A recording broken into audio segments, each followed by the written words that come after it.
Hello everyone, welcome to Current Affairs MCQs program. Let's begin with previous day's practice question. Question was, consider the following. 1. The Essential Services Maintenance Act enacted in 1968 ensures the uninterrupted functioning of vital services crucial for the community's normal life. 2. The Essential Services Maintenance Act grants the government authority to regulate the production, distribution, and supply of specific essential commodities. 3. The Essential Services Maintenance Act is listed in State List of the 7th Schedule. How many of the statements given above are correct? Only one, only two, all three, or none? The correct answer is option B, only two. The Essential Services Maintenance Act, that is ESMA, enacted in 1968 ensures the uninterrupted functioning of vital services crucial for the community's normal life. Hence, statement 1 is correct. The Essential Services Maintenance Act grants the government authority to regulate the production, distribution, and supply of specific essential commodities. Hence, statement 2 is correct. The Essential Services Maintenance Act listed in Concurrent List 3 under Entry 33 empowers both the state and parliament due to its concurrent nature. Hence, statement 3 is not correct. Therefore, option B is the correct answer. Now, as we move on to today's session, we are excited to share with you that Team Drishti is offering 20% to 50% discounts on all its online, pen drive, and test series courses. To avail this discount, click on the link given in the description below. Now, let's start today's session. First question is, which among the following is a part of the Lithium Triangle along with Argentina and Chile? Brazil, Colombia, Bolivia, or Australia? The correct answer is option C, Bolivia. Khanij Bidesh India Limited or KABIL has signed an agreement with Argentina's state-owned 𝐾𝐫𝐢𝐬𝐡𝐭𝐢 for exploration and development of 5 lithium brine blocks. Argentina is part of the world's lithium triangle along with Chile and Bolivia. The three nations together have more than half of the world's total lithium resources. Argentina also has the distinction of having the second largest lithium resources, third largest lithium reserves, and fourth largest lithium production in the world. Hence, option C is correct. Therefore, option C is the correct answer. Next question is, with reference to Gangasagar Mela, consider the following statements. 1. Gangasagar Mela takes place during Makar Sankranti and is said to be India's largest pilgrimage gathering. 2. This annual pilgrimage is organized at Sagar Island at the confluence of the river Ganges and Bay of Bengal. 3. It has been granted national fair status by the central government. How many of the statements given above is or are not correct? Only one, only two, all three, or none? The correct answer is option B, only two. That is, two statements are incorrect and only one statement is correct.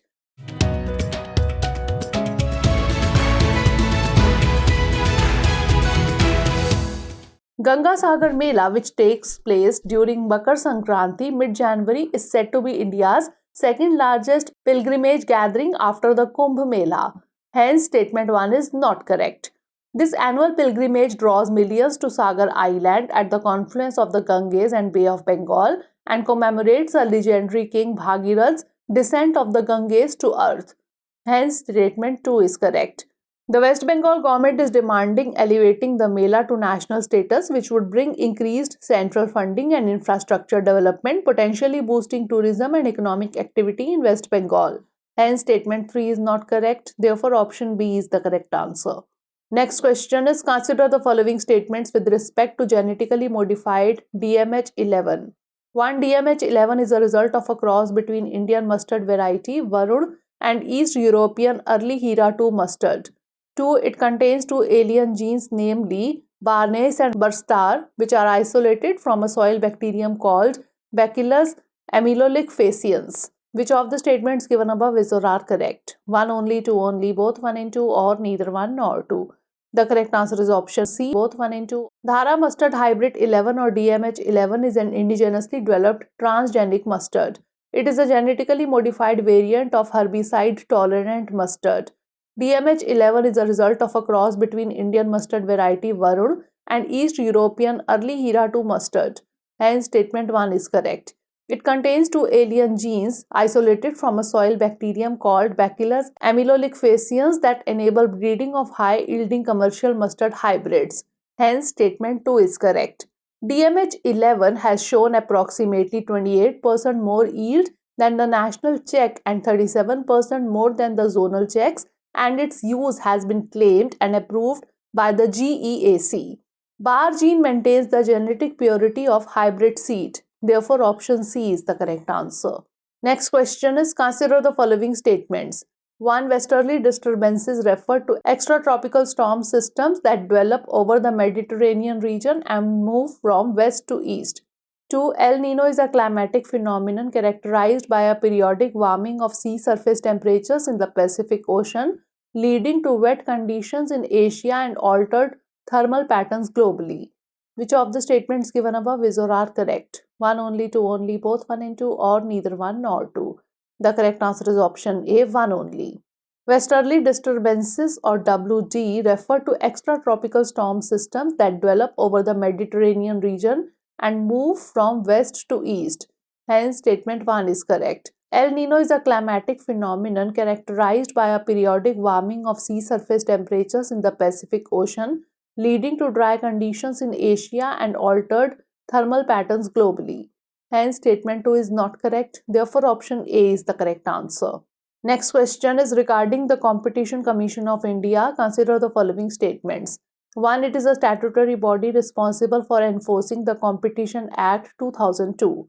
2. The Monopolies and Restrictive Trade Practices Act 1969 was repealed and replaced by the Competition Act 2002 on the recommendations of the Raghavan Committee.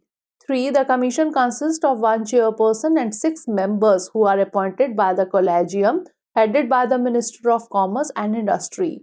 How many of the statements given above are correct? Only 1, only 2, only 3, or none? The correct answer is option B, only 2. Competition Commission of India or CCI is a statutory body of the Government of India responsible for enforcing the Competition Act 2002. It was duly constituted in March 2009. Hence, statement 1 is correct. The Monopolies and Restrictive Trade Practices Act 1969 was repealed and replaced by the Competition Act 2002 on the recommendations of the Raghavan Committee. Hence, statement 2 is correct. The Commission consists of one chairperson and 6 members who shall be appointed by the central government. Hence, statement 3 is not correct. The Commission is a quasi-judicial body which gives opinions to statutory authorities and also deals with other cases. The chairperson and other members shall be whole-time members. Therefore, option B is the correct answer. Next question is regarding the Bank for International Settlements. Consider the following statements. 1. It is owned by 63 central banks representing countries from around the world that together account for about 95% of world GDP. 2. It fosters cooperation among central banks with a common goal of financial stability and common standards of banking regulations. Which of the statements given above is or are not correct? 1 only, 2 only, both 1 and 2, or neither 1 nor 2?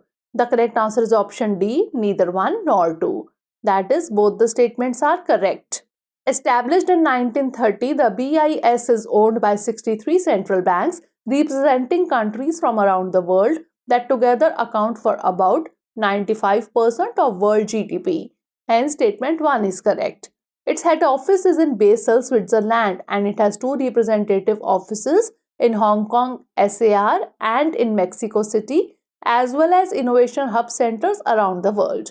It fosters cooperation among central banks with a common goal of financial stability and common standards of banking regulations.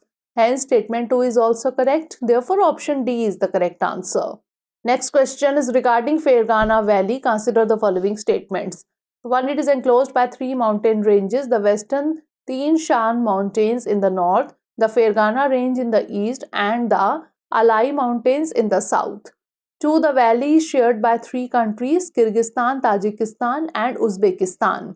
3. It is home to a variety of ethnic groups, including Uzbeks, Tajiks, Kyrgyz, and Russians. How many of the statements given above are correct? Only 1, only 2, all 3, or none? The correct answer is option C, all 3.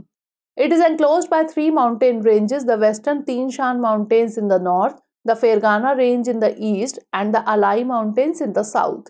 Hence, statement 1 is correct. The valley is shared by 3 countries, Kyrgyzstan, Tajikistan and Uzbekistan. Hence, statement 2 is correct. It is home to a variety of ethnic groups including Uzbeks, Tajiks, Kyrgyz and Russians. Hence, statement 3 is correct. Therefore, option C is the correct answer.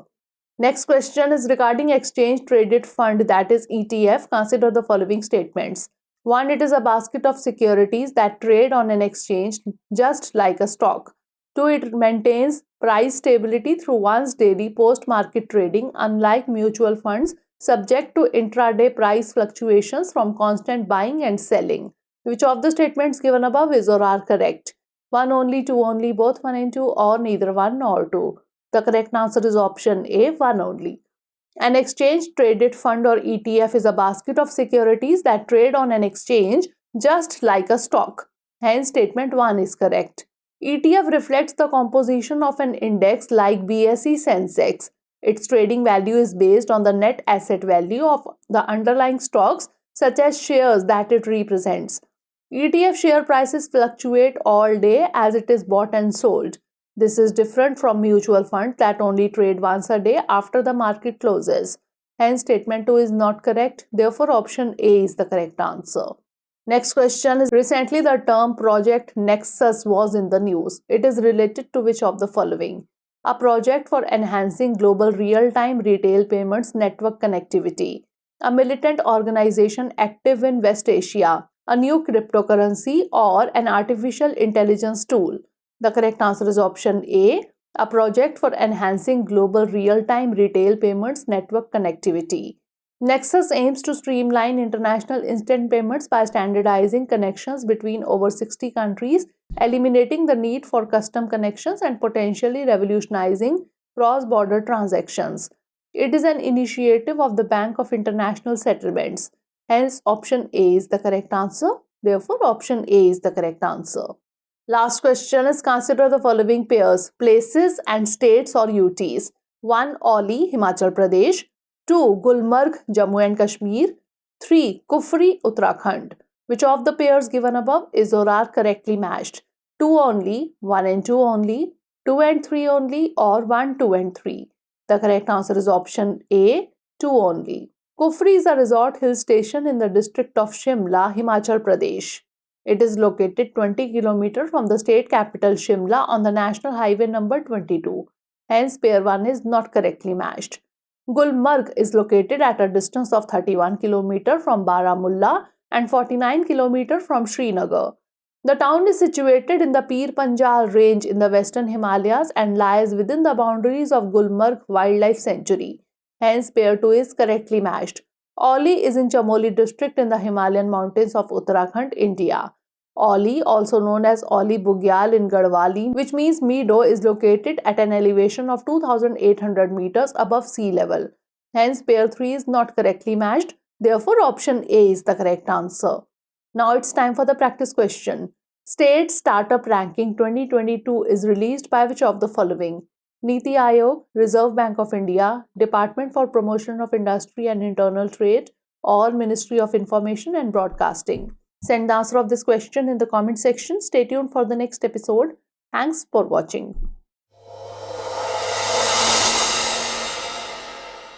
For more informative content, like, share and subscribe, and do not forget to press the bell icon to get the notifications.